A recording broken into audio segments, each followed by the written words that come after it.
Welcome to Afrokorean Stories.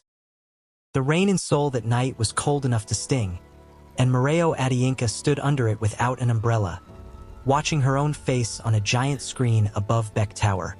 The headline underneath it read, "The Nigerian designer who seduced her way into the Beck family." Strangers filmed her with their phones. Someone laughed. Somewhere behind the glass doors of that tower stood the man she loved, the man whose family had just destroyed her father twice in one lifetime, and she did not know, in that moment, whether she was about to lose him forever or whether the truth was finally about to set both of their families free. Before we go back to where it all began, take a second, tap that subscribe button, turn on notifications, and drop a comment telling us where you're watching from tonight, because you're going to want to remember this night when the story is over. Now, let's rewind 8 months, to the morning Mareo Adiyinka first set foot in Korea, certain she was only there to save her father's company, and nothing else. Lagos had raised her to be sharp, and sharp women did not travel across the world chasing sentiment. Mareo was 29, the last designer left standing at Adiyinka House of Cloth, a fashion label her father built from nothing and nearly lost 8 years earlier when a Korean textile partnership collapsed overnight without warning or explanation. Chief Adiyinka never spoke of what happened. He only grew quieter every time Korea was mentioned, and Mareo had learned, as a daughter learns her father's silences, not to ask. Now Adiyinka House of Cloth had one chance left. Seoul Fashion Week had invited 3 international designers to collaborate with local textile houses for a global spotlight showcase, and Mareo's name had somehow made that list. She told herself it was talent. Her accountant told her it was a miracle, because without this deal, the label would close its doors within the year. She landed in Incheon with 2 suitcases, 1 assistant, and a folder of sketches she had redone 11 times. She did not expect the man from the collaborating textile house to be the same age as her, dressed like he had somewhere more important to be, and completely unimpressed by her. Hanul Beck had not asked to be in that meeting. He had asked several times not to be. As the eldest son of Beck Textile Group, one of Korea's oldest fabric manufacturers, his week was already governed by his mother's plans for a merger with the Yoon Corporation, sealed neatly by his engagement to Yoon Saran, a woman he had known since childhood and felt nothing for beyond old habit. But his father had insisted Hanul personally oversee the Fashion Week collaboration, calling it good practice before he took over the company. Hanul walked into the conference room already tired of the whole affair. Then Mareo stood up to present her collection, and for the first time in longer than he could remember, Hanul forgot to check his phone. She spoke about her sketches the way some people speak about people they love. Texture as memory, color as inheritance, pattern as protest. She mentioned, almost as an aside, that her father's company had once tried to work with a Korean textile house years ago, and it had ended badly, though she did not know the details. Hanul's assistant, sitting beside him, went very still. Hanul did not notice, because he was too busy noticing her. "Your work is emotional," he said afterward, when the room had cleared and only the 2 of them remained by the window. It was not a compliment, not yet. "Is that a problem?" Mareo asked. "Emotional things don't survive negotiation rooms," he said. "Fabric survives. Feelings don't." "Then it's a good thing I'm not selling feelings," she said. "I'm selling fabric that remembers something." He almost smiled. He caught himself before he did. Over the following weeks, what began as strictly professional meetings slowly became something neither of them had signed up for. They argued over dye lots and shipping timelines and ended up, more than once, talking for hours about nothing related to business at all: her childhood in Lagos, his loneliness inside a family that measured him only in mergers, her fear of becoming her father's disappointment, his fear of becoming exactly what his father wanted him to be. Late one evening, working past midnight in the Beck textile showroom surrounded by bolts of silk, Hanul reached over to fix a pin she had missed on a half-finished bodice, and his hand brushed her collarbone, and neither of them moved away. "This is a mistake," Mareo whispered. "I know," Hanul said, and kissed her anyway. It was reckless. It was quiet. It was theirs for exactly 6 weeks before the first crack appeared. The crack came in the shape of Yoon Saran, Hanul's intended fiancé, who arrived at a private textile showcase wearing a dress Mareo had personally designed, having ordered it under a different name so no one would connect the dots until she was standing in the room. Saran was not cruel in an obvious way. She was worse. She was charming, publicly warm to Moreo, complimenting her stitching in front of investors, and then, quietly, in the powder room where only Moreo could hear her, she said, "You do beautiful work. It's a shame you don't know who you're really doing it for." "Excuse me? Hanul's family didn't invite you here because of your talent alone," Saran said, checking her lipstick in the mirror without looking at Moreo. "They invited every designer whose father once did business with Beck Textile Group. Ask him why.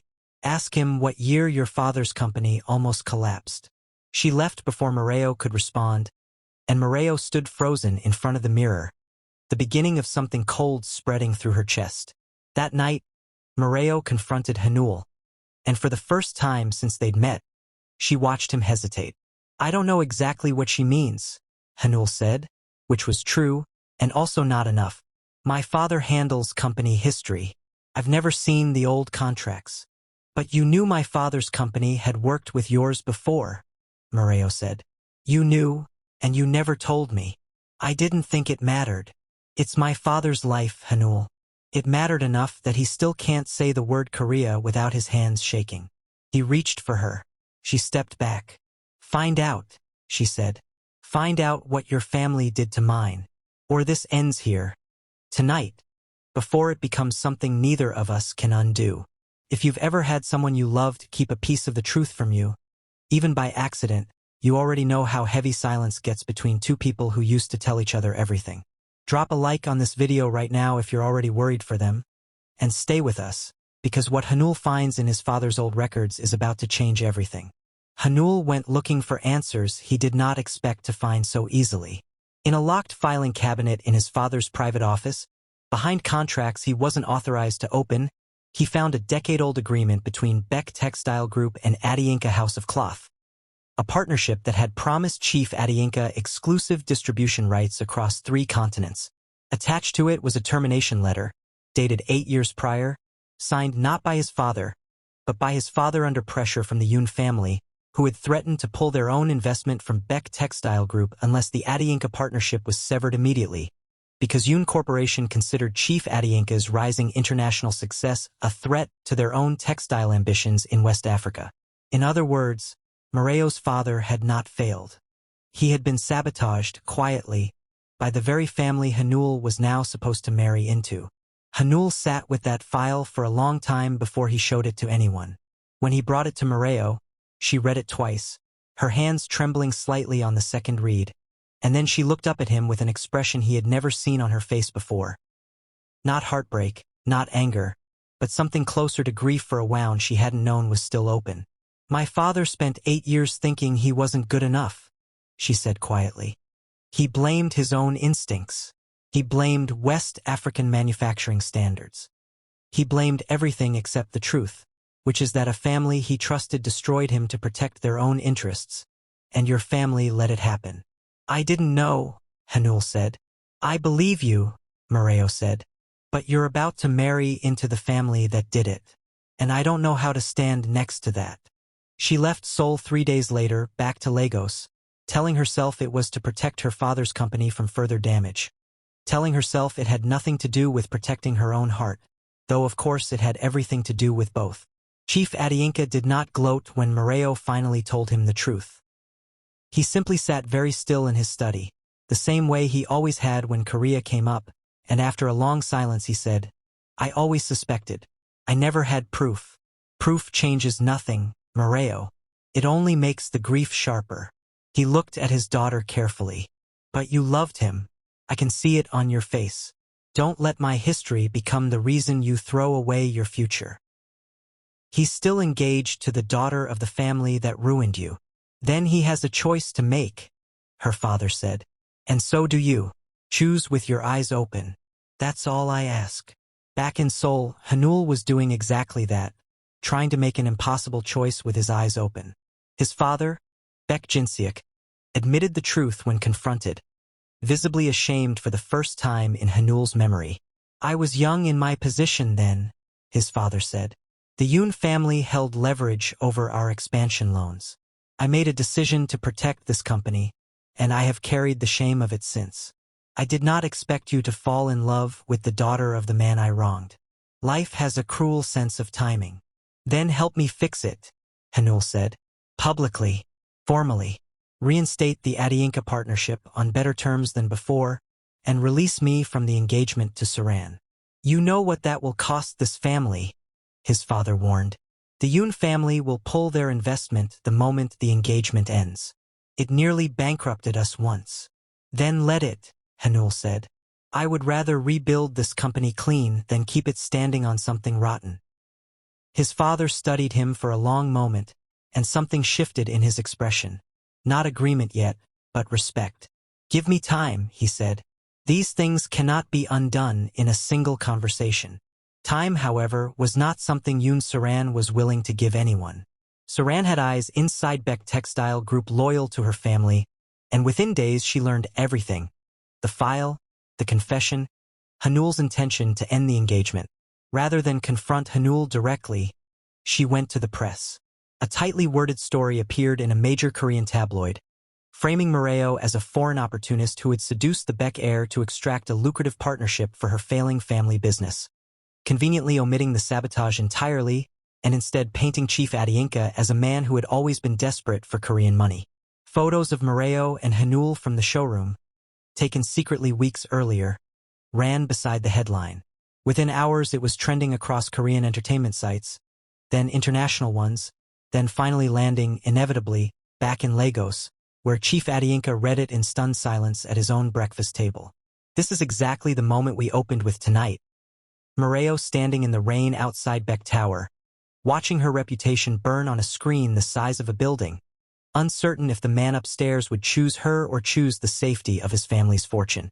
We're at the heart of the story now, and if it's gripping you the way we think it is, this is the perfect moment to hit that like button and drop a comment with your prediction. Does Hanul come down those stairs, or does this love story end in that rain? Keep watching, because the next few minutes will decide everything. Inside the tower, Hanul had seen the article the same moment everyone else had, and his first instinct was not damage control. It was Moreo. He left a shareholders' meeting mid-sentence, ignored his mother's furious calls, and took the elevator down 31 floors with his tie already loosened, his mind entirely on one thing. He found her standing exactly where the cameras had caught her, soaked through, her arms wrapped around herself, refusing the umbrella an assistant kept trying to hand her. When she saw him, she didn't run to him. She stood her ground, chin lifted, because Moreo Adiinka did not fall apart in front of an audience. Not even now. Say something that isn't sorry, she said. Sorry won't undo what's already online. I'm ending the engagement tonight, Hanul said. In writing, publicly, before the week is over, my father will issue a formal statement reinstating the Adiinka partnership and acknowledging what Yoon Corporation did 8 years ago. I'm not asking you to trust me because I love you. I'm asking you to give me the chance to prove it with something the whole world can see, not just words in the rain. And if your family loses everything because of it, then we lose it clean, he said. I told my father the same thing. I would rather have nothing honest than everything built on your father's ruin. For a long moment Moreo said nothing, rain running down both their faces, cameras still clicking somewhere behind the barricade the tower's security had finally put up. Then she said quietly, You should know something. My father told me to choose with my eyes open. I think I finally understand what he meant. She did not say yes to anything that night. She only let him walk her inside, out of the rain, which for two people who had just been publicly humiliated on the same continent, was its own kind of answer. The formal statement did come 3 days later, and it cost Beck Textile Group exactly what Hanul's father had feared. Yoon Corporation withdrew their investment within 48 hours of the engagement's public dissolution, and for a tense week, Beck Textile Group's stock dropped low enough that emergency board meetings ran past midnight. Beck Jinseok did not flinch publicly, though Hanul saw, for the first time, real fear behind his father's composure. Saran was not finished, either. She gave a tearful, carefully staged interview to a national broadcast, painting herself as the wronged party and Hanul as a man who had abandoned his family duty for a foreign infatuation. Reviving the sabotage story but twisting it, suggesting Chief Adiyinka had planted his daughter in Seoul deliberately to extract revenge and a business deal at once. It was a clever lie because it had just enough truth wrapped around it to be believable, and for a moment public opinion tilted dangerously against both families. It was Chief Adiyinka, of all people, who ended it, not with anger, but with proof. He held his own press conference in Lagos, calm and precise, laying out the original 8-year-old contract, the termination letter, and Baek Jin-seok's own signed acknowledgement of the Yoon family's pressure, side by side for every journalist in the room to see. "I am not here for revenge," he said. "I am here because my daughter deserves a future that isn't shadowed by my past. And Mr. Baek deserves the chance to say, publicly, what it cost him to finally do the right thing." The story shifted overnight. Reporters who had been chasing scandals suddenly had a redemption arc on their hands instead, and Saran's manufactured narrative collapsed under the weight of two fathers choosing honesty over pride. Yoon Corporation, exposed for orchestrating industrial sabotage years earlier, quietly withdrew from public life for months, and Saran herself disappeared from the social pages she had once dominated. None of it healed everything instantly. Chief Adiyinka and Baek Jin-seok did not become friends overnight. Old wounds do not close simply because the truth comes out. Their first real meeting, months later in Lagos, was stiff and formal, two proud men sitting across a table with too much history between them. "I owe you an apology I can never fully repay," Baek Jin-seok said. "You owe my daughter's happiness a chance," Chief Adiyinka replied. "That will do for a start." They rebuilt the partnership from the ground up, on Chief Adiyinka's terms this time, with clauses that protected Adiyinka House of Cloth from ever again being at the mercy of a single Korean investor's leverage. It was not forgiveness exactly. It was something more useful: respect, hard-won and carefully guarded. Moreo and Hanul's own relationship survived, but not without its own reckoning. There was a hard night, weeks after the scandal, when Moreo admitted she still flinched sometimes when she saw his family's company name on a shipment, still felt the old fear that history might repeat itself in some quieter, less visible way. "I need you to understand something," she told him. "I'm not choosing you because it makes a good story. I'm choosing you because you chose truth when it cost you something real. But I need you to keep choosing it, every time it's hard. Not just the once when the cameras were watching. Every time," Hanul said. "Even when no one's watching. Especially then. We're almost at the end now, and if the story has made you believe even a little that love can survive family history, industry sabotage, and a tabloid scandal designed to bury it, let us know in the comments which moment hit you hardest. The rain outside the tower, or the fathers finally facing each other across that table. And if you haven't yet, subscribe now, because the ending you're about to see is the reason this channel exists."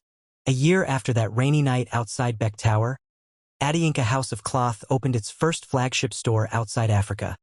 Not in Seoul, as everyone assumed, but in Lagos, on a street Chief Adiyinka had once dreamed of before Korea ever entered his life.